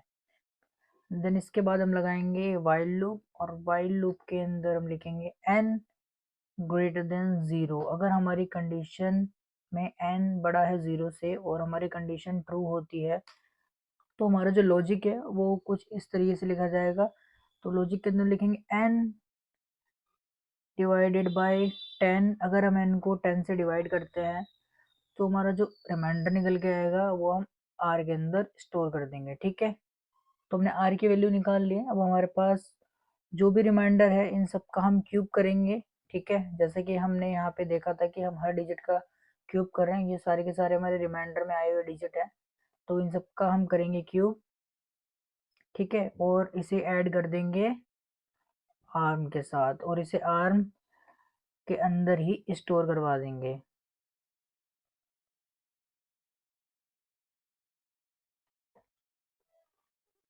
और हम अपने इस क्यूब को ब्रैकेट्स के अंदर बंद कर देते हैं जिससे ये थोड़ा अच्छा दिखे। ठीक है, इसके बाद हम अगर अपने एन वेरिएबल की जो वैल्यू है उसे 10 से डिवाइड करेंगे तो जो आंसर आएगा हम उसे एन के अंदर ही स्टोर कर देंगे। तो बाकी कंडीशन किस तरीके से वर्क कर रही है, बाकी लॉजिक किस तरीके से वर्क कर रहा है वो भी हम ड्राई रन करके समझेंगे। देन इसके बाद सेम लास्ट प्रोग्राम की तरह होगा, सी को इक्वल रखेंगे हम अपने आर्म के साथ, मतलब हमारी आर्म की जो वैल्यू आई वो सी के इक्वल है और सी की वैल्यू हमारी एन के इक्वल है। तो हमने जो एन की वैल्यू डाली होगी, लाइक हमने 153 लिया होगा, तो हमें प्रिंट होके मिल जाएगा कि हमारा जो नंबर है वो एक आर्मस्ट्रॉन्ग नंबर है। तो हम प्रिंट एफ के अंदर लिख देंगे आर्मस्ट्रॉन्ग नंबर।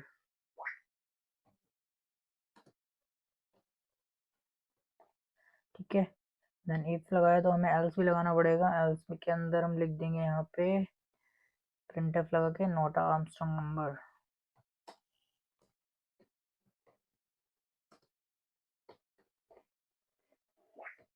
देन लगाएंगे रिटर्न जीरो, और रिटर्न जीरो लगा के हमारा प्रोग्राम हो चुका है कंप्लीट। नाउ इसे करेंगे एग्जीक्यूट। ना देखिए हमारे पास लिखा है एंटर एनी नंबर, तो मैं 153 पहले एंटर करूंगा तो हमें देखिए आंसर मिल गया है कि हमारा जो नंबर है 153 वो एक आर्मस्ट्रॉन्ग नंबर है। ना हमको एक रैंडम नंबर एंटर कर देते हैं, लाइक मैंने एंटर किया है इस बार 123। तो 123 हमारा एक आर्मस्ट्रॉन्ग नंबर है, देखिए नहीं है, नॉट अ आर्मस्ट्रॉन्ग नंबर। ठीक है, सो आई होप आपको ये वाला प्रोग्राम भी समझ में आ चुका होगा, और बाकी हम ड्राइविंग करके देखते हैं, इसे भी अच्छे समझते हैं। नाउ चलिए हम समझते हैं हमारा आर्मस्ट्रॉन्ग नंबर का प्रोग्राम किस तरीके से वर्क करता है। तो सबसे पहले हमने क्या किया था, हमने एक int नाम का डेटा टाइप लिया था और 4 वेरिएबल लिए थे n, r, c and arm। ठीक है, यहाँ पे n हमने लिया था अपनी वैल्यू इनपुट करने के लिए, r लिया था हमने रिमाइंडर स्टोर करने के लिए, एंड c लिया था हमने कंपैरिजन करने के लिए। देन इसके बाद हमने एक arm नाम का वेरिएबल लिया था जिसकी वैल्यू ली थी हमने 0, और इसे हमने एडिशन के लिए लिया था, जिसमें हम अगर 0 को किसी नंबर से ऐड करते हैं तो उसका आंसर सेम ही आता है, आपको पता होगा। ठीक है, देन हमने क्या किया था, स्कैनफ लगाया था। देन उसके स्कैनफ के अंदर हमने n वेरिएबल का इनपुट लिया था। ठीक है, तो जब हमने अपने प्रोग्राम को रन किया तो हमने n की वैल्यू डाली 153। ठीक है, तो हमने n की वैल्यू 153 डाली। देन इसके बाद क्या हुआ, जो हमारी n की वैल्यू थी वो c के इक्वल हो गई। तो n की वैल्यू c के इक्वल हो गई, तो c की वैल्यू भी हमारी कितनी हो गई, वो हो गई 153। तो मतलब c की वैल्यू भी हमारी 153 हो गई। ठीक है, नाउ अब हम अपनी कंडीशन के अंदर आते हैं। तो कंडीशन में लिखा हुआ है while n greater than 0। n हमारा कितना है, n की वैल्यू हमारी 153 है। क्या हमारा 153 बड़ा है 0 से? कंडीशन ट्रू है। कंडीशन अगर हमारी ट्रू है तो हम आ जाएंगे अपने लॉजिक के अंदर। ठीक है,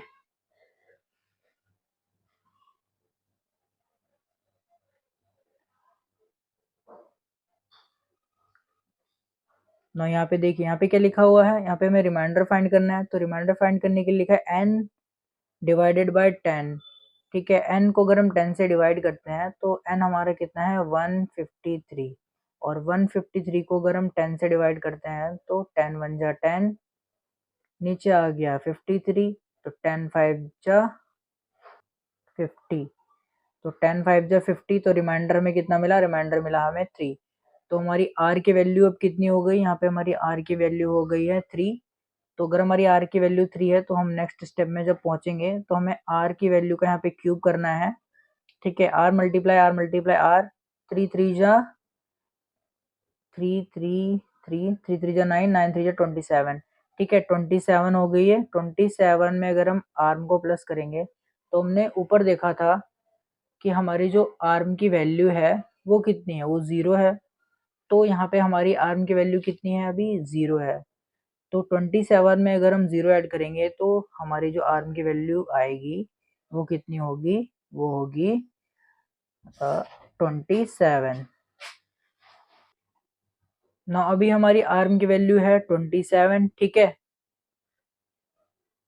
तो हम पहुंचेंगे जब नेक्स्ट स्टेप में, तो नेक्स्ट स्टेप में क्या है, देखिए n डिवाइडेड बाय 10। n को जब हमने 10 से डिवाइड किया था तो हमारी जो वैल्यू आई थी n की, वो कितनी आई थी, 15। तो हमारी n की वैल्यू कितनी है, अभी n की वैल्यू है हमारी 15, और ये हमारी आर्म की वैल्यू है, तो इधर मैं लिख रहा हूँ इसे। ठीक है, ना देखिए इसके बाद हम क्या करेंगे, हम दोबारा से अपनी वाइल लूप के अंदर जाएंगे। वाइल लूप के अंदर जाएंगे, अब हमारी n की वैल्यू कितनी है, 15 है। तो यहाँ पे क्या 15 हमारा बड़ा है 0 से? यस, 15 हमारा बड़ा है 0 से, तो कंडीशन ट्रू है। कंडीशन ट्रू है तो नेक्स्ट स्टेप में आएंगे। नेक्स्ट स्टेप में क्या था कि n को 10 से डिवाइड करना, तो ना अब हम डिवाइड करेंगे 15 को 10 से। तो 10 को अगर हम 15 से डिवाइड करते हैं तो 10 वन जा 10 आ गया, 5 रिमाइंडर हो गया, और 1 हमारा n हो गया। ना देखिए हमारा रिमाइंडर इस बार कितना निकला है, इस बार हमारा रिमाइंडर निकला है 5। तो हमारी r की वैल्यू कितनी हो जाएगी, वो हो जाएगी 5। हमारा रिमाइंडर 5 निकल गया।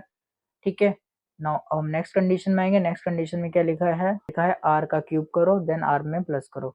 तो r का क्यूब करेंगे तो 5 का क्यूब करेंगे तो यहाँ पे हो जाएगा 5 5 5 5 5 जो 25, 25 इंटू 5 125। ठीक है, 125 हो गया। यहाँ पे 125 में हमारी जो आर्म की वैल्यू निकली थी 27, वो अगर ऐड करेंगे तो कितना होगा, तो हमारा हो जाएगा 152। तो अब हमारी आर्म की वैल्यू कितनी हो गई, 152। हमारी आर्म की वैल्यू 152 हो गई।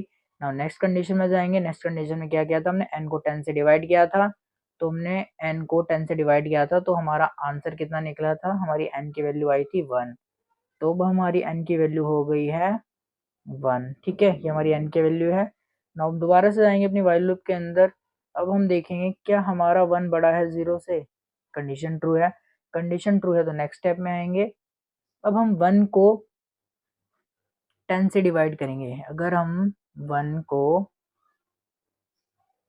10 से डिवाइड करेंगे, ठीक है, तो हमारा आंसर कितना आएगा? हमारा आंसर 0.1 कुछ आएगा, ठीक है, मैथ्स के अकॉर्डिंग। बट हमने क्या किया था? हमने यहाँ पे एक n वेरिएबल लिया था जो कि हमारा एक इंटीजर डेटा टाइप के अंदर स्टोर था, ठीक है। तो n हमारा इंटीजर हो गया, तो अब हम क्या करेंगे? तो इस कंडीशन में क्या होता है? इस कंडीशन में हमारा जो ये 1 है ये नहीं लिखा जाएगा, यहाँ पे 0 ही लिखा जाएगा। अब हमारा जो रिमाइंडर आएगा, अब हमारा रिमाइंडर आएगा 1, ठीक है। तो रिमाइंडर हमारा 1 आ गया है। तो रिमाइंडर अगर हमारा 1 आ गया है तो यहाँ पे हम लिख देंगे r की वैल्यू कितनी हो गई? r की वैल्यू हो गई 1, ठीक है। नेक्स्ट कंडीशन में जाएंगे। नेक्स्ट कंडीशन में क्या है? r का क्यूब करना है, r में प्लस करना है। r का क्यूब करेंगे तो 1 1 1 1 का मल्टीप्लाई करो 1 से, 1 1 जा 1, 1 1 जा 1। तो अब हमारा आंसर कितना आया है? इसे काट देते हैं। इसका आंसर ही हमें, तो हमारी r की वैल्यू कितनी रही? r की वैल्यू हमारी 1 रही और r की वैल्यू कितनी हो गई थी हमारी? 152। तो अब इन्हें ऐड करेंगे तो हमारा अब आर्म की वैल्यू बन जाएगी 153। हमारे पास आर्म की वैल्यू 153 निकल के आ गई है। नाउ नेक्स्ट कंडीशन में जाएंगे। तो नेक्स्ट कंडीशन में देखिए क्या था? n को 10 से डिवाइड किया था, n को 10 से डिवाइड किया तो हमारा जो n निकला था वो निकला था 0। तो यहाँ पे n की वैल्यू हो गई है 0। नाउ दोबारा से वाइल लूप में जाएंगे। वाइल लूप में जाने के बाद हमने देखा कि हमारा क्या 0 बड़ा है 0 से? 0 तो हमारा 0 से बड़ा नहीं होता है, तो यहाँ पे हमारी कंडीशन हो गई फॉल्स और हमारा जो वाइल लूप था वो हो गया टर्मिनेट। वाइल लूप टर्मिनेट हुआ तो हम पहुंच जाएंगे अपनी नीचे कंडीशन में। देखिए नेक्स्ट कंडीशन में क्या लिखा हुआ है? नेक्स्ट कंडीशन में हमने लिखा हुआ है c is equal to arm. तो हमारी c की वैल्यू देखिए यहाँ पे ऊपर कितनी थी? यहाँ पे c की वैल्यू हमारी n के इक्वल थी, तो हमारी c की वैल्यू 153 हो गई थी। तो हम क्या करेंगे? यहाँ पे c की वैल्यू 153 लिखेंगे। क्या ये आर्म के इक्वल है? तो आर्म की वैल्यू हमारी कितनी निकल के आई है? 153 निकल के आई है। तो हमारी c की वैल्यू आर्म के इक्वल है।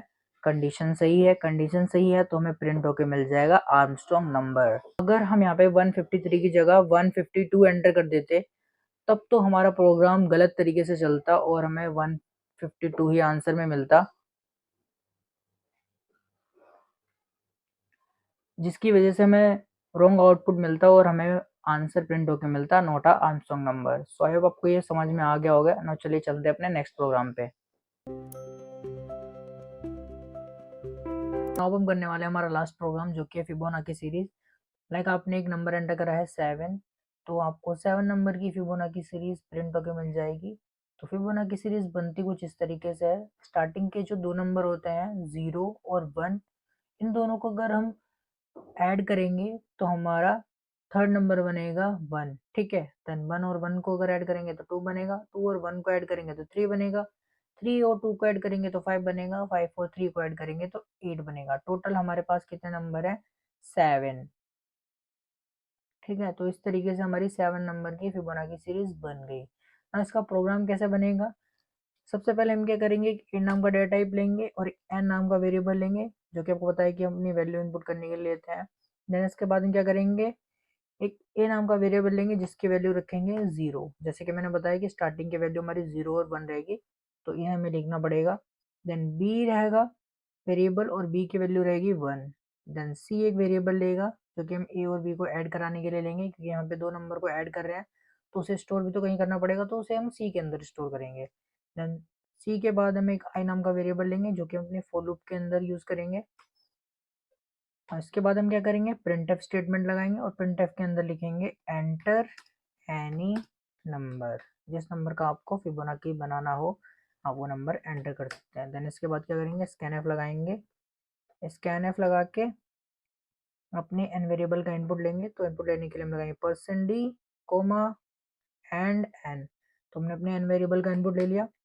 नो इसके बाद हम क्या करेंगे? इसके बाद लगाएंगे अपनी कंडीशन। तो कंडीशन के अंदर हम फॉर लूप का यूज कर रहे हैं, तो फॉर लूप के अंदर हम लिखेंगे i is equal to 1, i less than is equal to n, ठीक है। Then i plus plus. तो हमारी फॉर लूप कैसे वर्क कर रही है? अभी तक आपको अच्छे से पता चल चुका होगा ना। इसके बाद हम क्या करेंगे, इसके बाद हम अपना लॉजिक लाएंगे ना। सबसे पहले हम क्या करेंगे, अपने इस 0 को प्रिंट करेंगे। तो 0 को हमने ए के अंदर स्टोर करा रखा है, तो हम ए को प्रिंट करना पड़ेगा। तो इसे प्रिंट करवाने के लिए हम %d लगाते हैं, यहाँ पे कॉमा लगा के ए को हमने प्रिंट कर दिया। ठीक है, तो फिबोनाची में सबसे पहले 0 है और वो ए के अंदर स्टोर है, तो हमने ए को प्रिंट करवा लिया ना। इसके बाद हम क्या करेंगे, इसके बाद लाएंगे अपना लॉजिक। लॉजिक में हम क्या करेंगे, ए और बी को प्लस करा देंगे और इसे हम सी के अंदर स्टोर कर रहे हैं, इसीलिए हमने सी वेरिएबल को लिया था, जिससे हम सी के अंदर ए और बी को स्टोर कर पाए। इसके बाद हम क्या करेंगे, ए को बी के इक्वल रखेंगे और बी को सी के इक्वल रखेंगे। ठीक है, या बी को ए के या सी को बी के, ऐसा ही बोल सकते हैं। देन इसके बाद हमारा प्रोग्राम हो चुका है रेडी। तो इसे हम ट्राई रन करके बहुत अच्छे से समझेंगे और रिटर्न 0 ला के दोबारा अपने प्रोग्राम को करते हैं कंपाइल।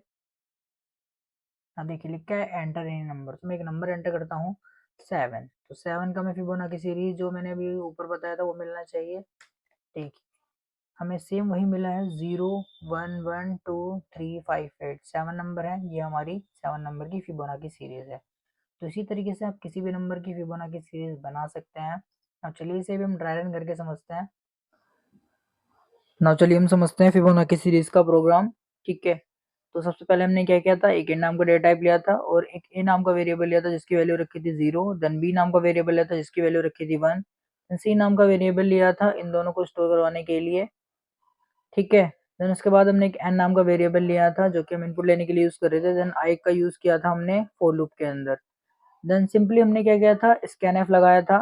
scanf के अंदर हमने n वेरिएबल का इनपुट लिया था। ठीक है, देन इनपुट लेने के बाद हमने क्या किया, एक नंबर एंटर करा था और वो हमारा नंबर था 5। ठीक है, तो n की वैल्यू हमने एंटर करी थी 5। ठीक है, 5 एंटर करने के बाद हमारा प्रोग्राम कुछ इस तरीके से चला। हमारी जो फोर लूप थी, फोर लूप के अंदर क्या हुआ, सबसे पहले हमारी i की वैल्यू 1 थी। Then i less than is equal to n। n की वैल्यू यहाँ पे 5 है। क्या i हमारा छोटा है, क्या 1 हमारा छोटा है 5 से? बिल्कुल। तो हमारी कंडीशन ट्रू है, कंडीशन ट्रू है तो हमारा लॉजिक चलेगा ये वाला। लॉजिक के अंदर हमने सबसे पहले प्रिंटफ लिखा था, प्रिंटफ के अंदर हमने a को प्रिंट करवाया था। तो a को अगर हम प्रिंट करवा देंगे तो a की वैल्यू हमारी अभी कितनी है, a की वैल्यू भी हमारी है 0। ठीक है, a की वैल्यू हमारी अगर 0 है तो यहाँ पे हम लिख देंगे a is equal to 0। a की वैल्यू हमारी 0 हो गई। देन इसके बाद हम अपनी नेक्स्ट कंडीशन के अंदर आएंगे। नेक्स्ट में क्या है, a plus B is equal to C. मतलब में a प्लस बी करना है और c की वैल्यू निकाल लेनी है। तो a की वैल्यू हमारी कितनी थी, a की वैल्यू यहाँ पे देखिए हमारी 0 थी, b की वैल्यू 1 थी। तो अगर हम यहाँ पे लिख देंगे 0 प्लस 1 तो हमारी c की वैल्यू निकल आएगी। तो c की वैल्यू हमारी हो गई 1। ठीक है, c की वैल्यू निकल के आ गई। देन b की वैल्यू a के इक्वल है, तो b की वैल्यू हमारी 1 थी, हमने ऊपर देखा था। तो a की वैल्यू भी हमारी कितनी होगी, a की वैल्यू होगी हमारी 1। ठीक है, देन c हमारा b के इक्वल था, तो c की वैल्यू भी हमने निकाली थी, तो c की वैल्यू 1 थी। तो हमारी b की वैल्यू भी कितनी होगी, b की वैल्यू भी हमारी होगी 1। अब हम क्या करेंगे, अब हम दोबारा से फॉर लूप के अंदर जाएंगे और हमारी अब i की वैल्यू इंक्रीमेंट हो जाएगी। अब हमारी i की वैल्यू कितनी हो जाएगी, i की वैल्यू हो जाएगी हमारी 2। तो क्या 2 भी हमारा छोटा है 5 से? बिल्कुल। तो हमारी ये वाली कंडीशन भी ट्रू होगी। कंडीशन ट्रू होगी तो दोबारा से हमारा a था वो प्रिंट होगा। तो a की वैल्यू हमारी कितनी हो गई, a की वैल्यू हमारी हो गई थी 1। ठीक है, तो यहाँ पे हम लिख देंगे 1। ठीक है, a की वैल्यू हमारी 1 हो गई। नाउ a प्लस बी करेंगे, नेक्स्ट कंडीशन में a प्लस बी करेंगे तो a की वैल्यू हमारी 1 है, तो 1 प्लस 1 कितना हो जाएगा, हो जाएगा 2। तो हमारी c की वैल्यू हो जाएगी 2। c की वैल्यू 2 हो गई। देन यहाँ पे b is equal to a है, b की वैल्यू a के इक्वल है, तो यहाँ पे b की वैल्यू हमारी 1 ही है, तो a की वैल्यू भी हमारी यहाँ पे 1 ही रहेगी। देन नेक्स्ट कंडीशन में आएंगे। नेक्स्ट कंडीशन में क्या है, c की वैल्यू हमारी b के इक्वल है। ठीक है, तो c की वैल्यू b के इक्वल है, तो c की वैल्यू देखिए हमारी इंक्रीमेंट होकर 2 हो गई थी। नाउ b की वैल्यू भी अब हमारी हो जाएगी 2। नाउ दोबारा से हम जाएंगे अपनी फॉर लूप के अंदर, और फॉर लूप के अंदर अब क्या है, अब हम लिखेंगे 3 क्योंकि हमारी इंक्रीमेंट होगी दोबारा से वैल्यू तो अब हमारी वैल्यू हो जाएगी 3। नाउ 3 क्या छोटा है हमारा 5 से, कंडीशन सही है। कंडीशन सही है तो हम दोबारा से अपनी स्टेटमेंट के अंदर जाएंगे और ए को प्रिंट करवा लेंगे। तो अब हमारी ए की वैल्यू कितनी हो जाएगी,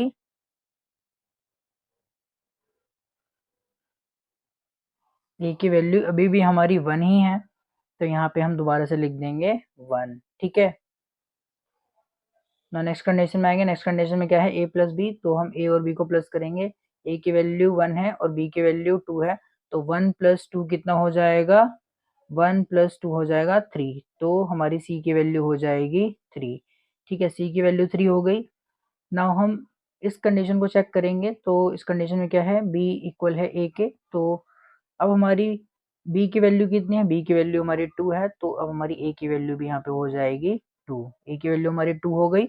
और नेक्स्ट कंडीशन में आएंगे, सी इज इक्वल टू बी, तो सी की वैल्यू हमारी बढ़ गई थी, 3 हो गई थी, तो बी की वैल्यू भी हमारी अब कितनी हो जाएगी, अब हमारी बी की वैल्यू भी हो जाएगी 3।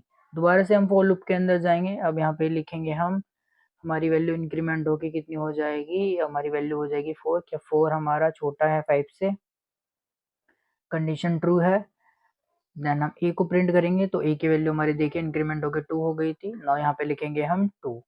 ठीक है, यहाँ पे 2 लिखने के बाद अब हम क्या करेंगे, ए प्लस बी करेंगे, तो ए की वैल्यू हमारी 2 है, बी की वैल्यू कितनी है, बी की वैल्यू हमारी 3 है, तो 2 और 3 कितना हो जाएगा, 5। 5 हो जाएगा, 5 हो जाएगा, तो हमारी सी की वैल्यू अब कितनी हो जाएगी, सी की वैल्यू हमारी हो जाएगी 5।